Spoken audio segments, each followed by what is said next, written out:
हमने एम्पियर का नियम एम्पियर्स लॉ पहले पढ़ा हुआ है, जो कहता है कि किसी बंद पाश में यानी क्लोज लूप में चुंबकीय क्षेत्र का सर्कुलेशन म्यू नॉट तथा लूप से परिबद्ध पृष्ठ से होकर गुजरने वाली धारा के गुणनफल के बराबर होता है।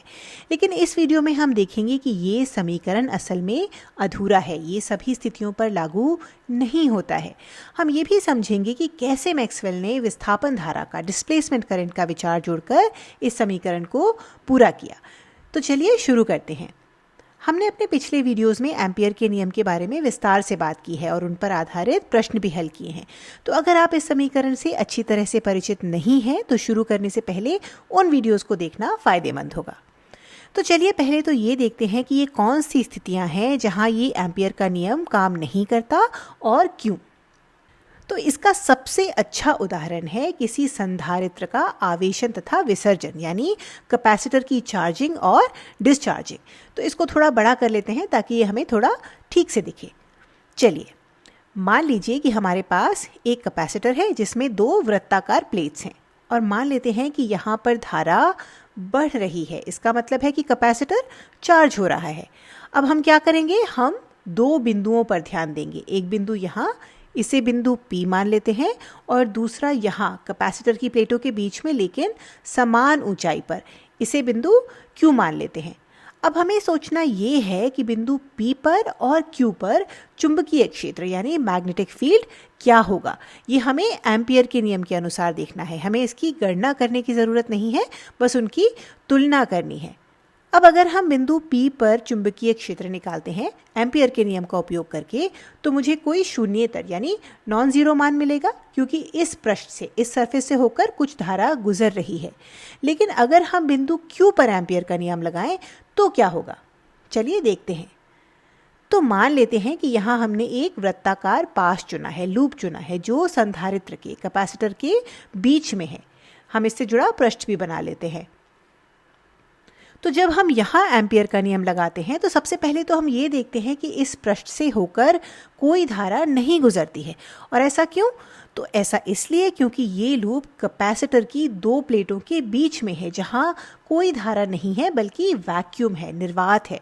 तो इसका मतलब है कि यदि हम यहाँ एम्पियर का नियम लगाएं तो दाईं ओर का मान शून्य हो जाएगा। और इसका मतलब ये हुआ कि एम्पियर के नियम के अनुसार बिंदु Q पर मैग्नेटिक फील्ड ज़ीरो है। लेकिन इसमें एक समस्या है, क्योंकि प्रयोग कहता है कि बिंदु Q पर चुंबकीय क्षेत्र बिंदु P के बराबर है। प्रयोगों से तो हमें यही पता चलता है। तो ये एम्पियर के नियम की समस्या है। इसका मतलब है कि यहाँ कुछ तो गड़बड़ है, क्योंकि इससे हमें इस सिचुएशन में सही उत्तर नहीं मिल रहा। तो ये गड़बड़ है क्या? चलिए मैथमेटिक्स से हटकर इसे थोड़ा गहराई से समझते हैं। तो ये समीकरण हमें क्या बता रहा है? अगर आप एम्पियर से पूछें चुंबकीय क्षेत्र कौन उत्पन्न करता है, तो एम्पियर कहेंगे धाराएं, करेंट्स। इसीलिए उनका समीकरण कहता है कि इस पृष्ठ से कुछ धारा प्रवाहित होनी चाहिए, तभी मैग्नेटिक फील्ड उत्पन्न होगा। अगर पृष्ठ से होकर धारा नहीं गुजरती है तो मैग्नेटिक फील्ड उत्पन्न नहीं होगा। इसलिए इस स्थिति में एम्पियर या उस समय का कोई अन्य वैज्ञानिक यही कहता कि यहाँ ज़ीरो मैग्नेटिक फील्ड होना चाहिए, क्योंकि इस पृष्ठ से कोई धारा प्रवाहित नहीं हो रही। लेकिन एक्सपेरिमेंट में हमें मैग्नेटिक फील्ड मिलता है। तो ऐसा क्यों हो रहा है? यहीं पर हमारी पिक्चर में आते हैं मैक्सवेल। तो मैक्सवेल ने कहा कि ऐसा हो सकता है कि केवल धारा ही मैग्नेटिक फील्ड उत्पन्न नहीं करती, शायद कुछ और भी है जिससे मैग्नेटिक फील्ड उत्पन्न हो रहा है और जिसके बारे में इस समीकरण में विचार नहीं किया गया है। अब अगर इस समय मैक्सवेल होते तो आप इस पॉइंट पर उनसे पूछ सकते थे कि मैक्सवेल, धारा के अलावा, करंट के अलावा और क्या चीज़ हो सकती है जो चुंबकीय क्षेत्र उत्पन्न कर सकती है?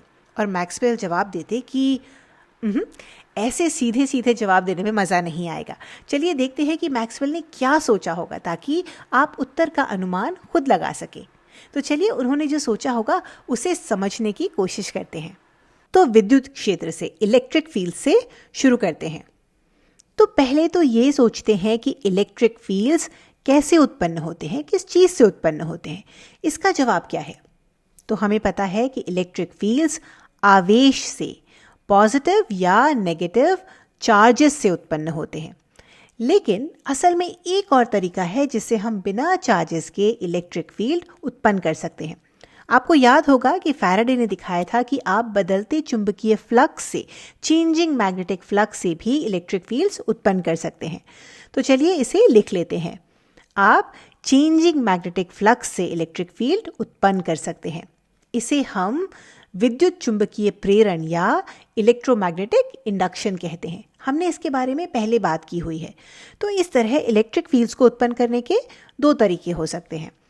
ऐसे ही अब बात करते हैं मैग्नेटिक फील्ड्स की। और पहले की तरह हम ये सोच सकते हैं कि मैग्नेटिक फील्ड्स कैसे उत्पन्न होते हैं, किस चीज़ से उत्पन्न होते हैं।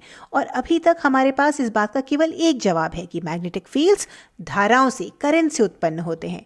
करंट या गति करते हुए आवेशों से, मूविंग चार्जेस से मैग्नेटिक फील्ड्स उत्पन्न होते हैं।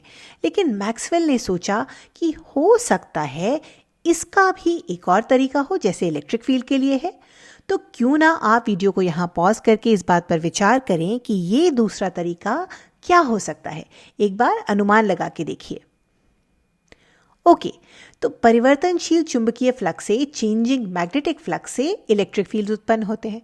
तो मैक्सवेल ने सोचा कि शायद बदलते विद्युत फ्लक्स से, चेंजिंग इलेक्ट्रिक फील्ड से मैग्नेटिक फील्ड उत्पन्न हो सकता है ये मैग्नेटिक फील्ड को उत्पन्न करने का दूसरा तरीका हो।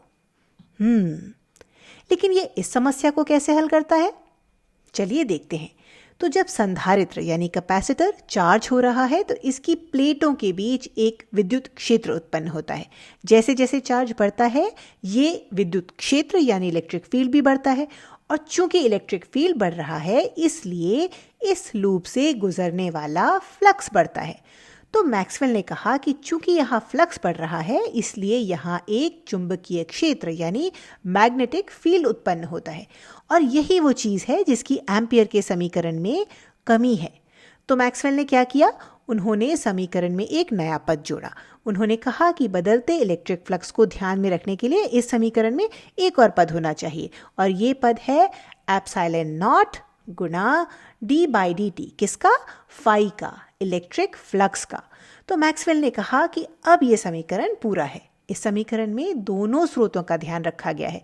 आपको मैग्नेटिक फील्ड्स मिलते हैं करंट्स की वजह से और आपको मैग्नेटिक फील्ड्स मिलते हैं चेंजिंग इलेक्ट्रिक फ्लक्स के कारण।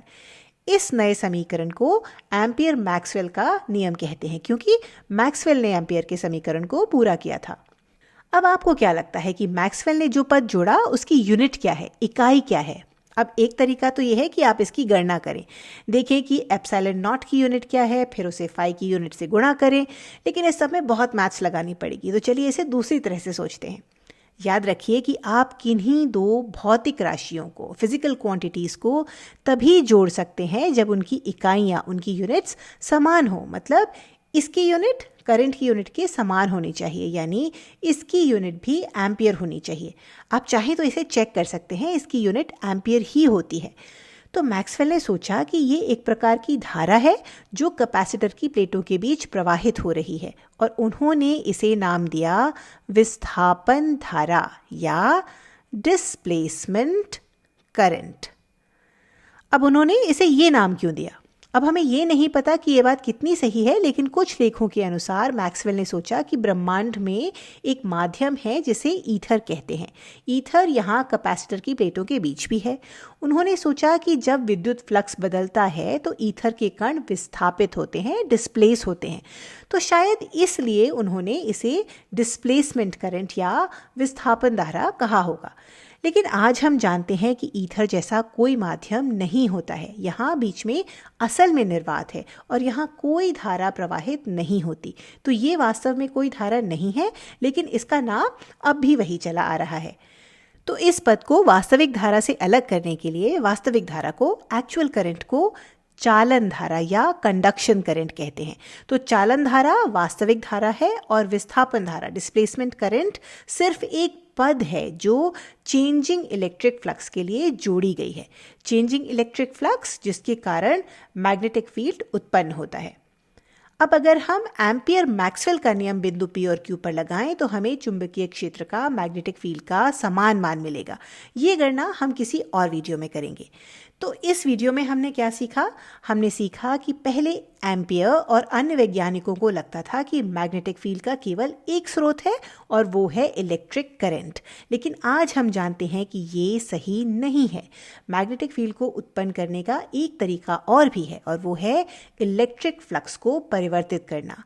तो ये राशि जो परिवर्तित होते हुए इलेक्ट्रिक फ्लक्स के कारण उत्पन्न होने वाले मैग्नेटिक फील्ड को निरूपित करती है, मैक्सवेल ने इसे डिस्प्लेसमेंट करंट कहा, विस्थापन धारा कहा। हालांकि आज हम जानते हैं कि ये वास्तव में कोई धारा नहीं है।